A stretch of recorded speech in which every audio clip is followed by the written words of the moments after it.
Jo, servus Freunde, habe ich mal wieder was für die Tipps und Tricks Kiste.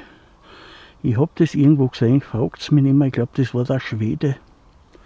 Bei denen habe ich das gesehen. Wenn ihr so ein Pfandl habt mit so Griff und das wollt ihr wo ins Lagerfeuer stellen, dann werden die Griffe ja ganz schön heiß. Und da habe ich was gesehen, ich glaube der Schwede war es.